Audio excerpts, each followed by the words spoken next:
Okay, I'm redoing this video.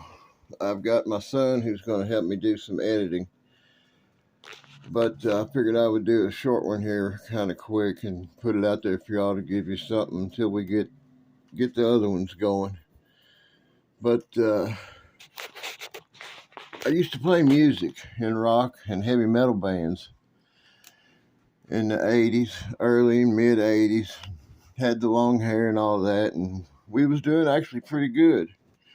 So we had this gig we were going to go play in Lexington in Kentucky. So we went up there and we played and we had a good time, got paid. And after we got finished and everybody was going home, me and my friend, he talked me into these two girls wanted us to go party with them at their house. So I didn't really want to, but I thought, what the hell, nothing else going on. So we went and we were hanging out at their house out in the middle of nowhere, out in the country, in a mobile home. It was nice, but we were hanging out and drinking a bunch of whiskey and this and that, and you know how it goes. One thing leads to another, and we ended up staying there. We got too messed up to leave. And I wake up, and the sun's up, and it's the next day, and something don't feel right. Yeah, something didn't feel right at all. So I realized that not only am I, but me and my buddy are totally stripped down of our clothes, and we're both duct taped to kitchen chairs in this bedroom. Yeah, and I think I was 17 when this happened. So there we are. We're totally naked. We're duct taped to these kitchen chairs, freaking out, trying to figure out what in the hell is going on and how we're going to resolve the problem. So I hollered a few times trying to get somebody's attention. Yeah, a little squirrel, that's one of my, I feed a bunch of squirrels where I live, and that's one of them out there. I'm just out here watching him. And anyway, nobody was at this house but us. They had evidently left, and in my vehicle, of course. And I'm not gonna lie, it took us quite a while to get loose. So finally, we break free of this duct tape. We're ransacking this house trying to find our clothes, and there's nothing. I don't think they had lived there long, so we can't find anything except women's clothes. So I mean, we didn't have any choice. So here we are trying to find something that looks less woman-like, but it just wasn't happening. It was the '80s. Everything they had then was you get the picture. So here we go. Out the door, both of us dressed like women. My buddy had on a dress that went clear to his ankles, and I don't remember what I had on. Some kind of something, and some kind of big ass thick sweater thing. But we go up the driveway. It takes like 10 minutes to walk up this gravel driveway to finally get to the road, and we start walking down the road. It was like not much bigger than a one-lane road out in the country, and we're walking, hoping nobody recognizes us, and trying to find somebody to get some help from. So eventually we get to the neighbor's driveway down the road a piece, and we walk down forever again down that driveway. And this old woman, she's outside on the porch, and she's potting some flowers, having a good old time. And it's about 9 a.m. And she sees us and starts screaming and runs in the house and slams the door. I mean, at that point, I already knew it was going to not be good. So we went ahead up to the door. There wasn't no sense in turning around there. They done seen us. We already got that far. So as soon as I knock on the door, this old farmer guy, he throws the door open and lays the barrel of his gun right out there. And he's calling us everything in the world and this and that and the other. So we just happily back off the porch. We weren't able to tell him anything had happened or what the situation was.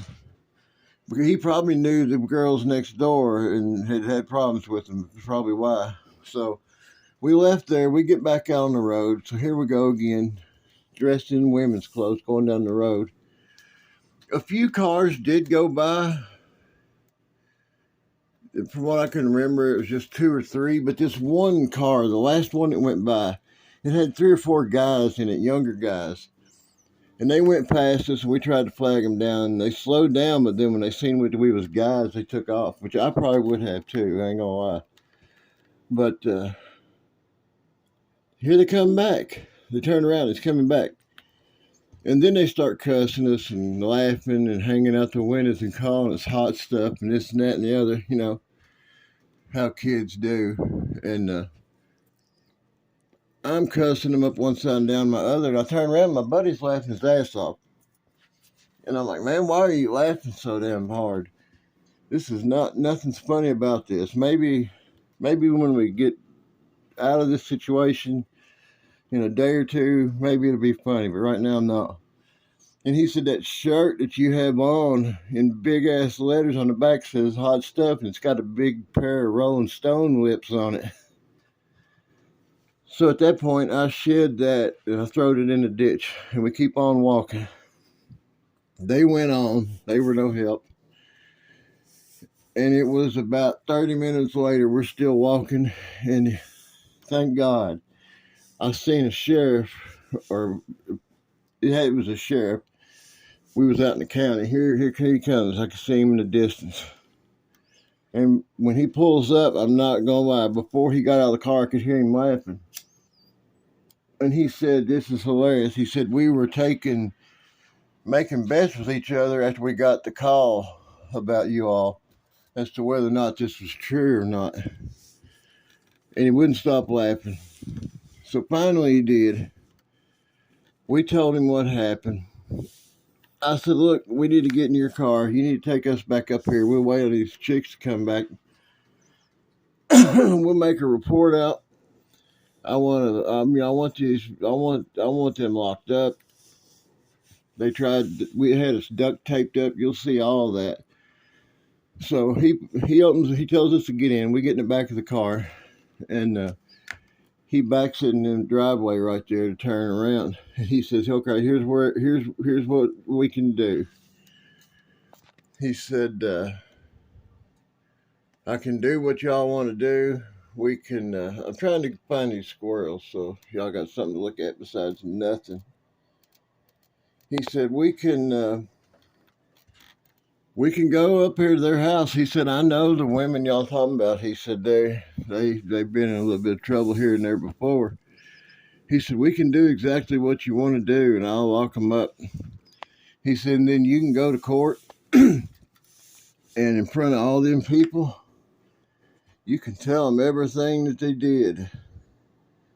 And all this story you just told me about the farmer and the walking around and the guys laughing.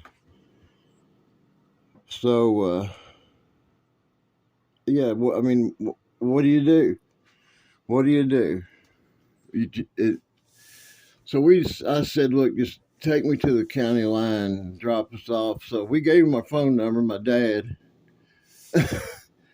And my dad, they called him from dispatch, and he met us at the county line from the town that we lived in, where I live now.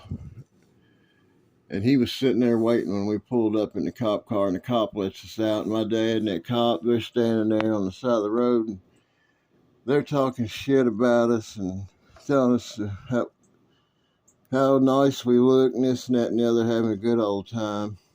But yeah, that was crazy. And then about a week later, they called me and said that my car was, I don't remember where the hell it was. They'd left it somewhere, and the cops saw it and they towed it in. So we went up there and got my car. It didn't cost me nothing back then. This was like, I think this was 85, 86. You know, we didn't have cell phones. We didn't have cameras. Back then, we just got out and did shit and hoped for the best.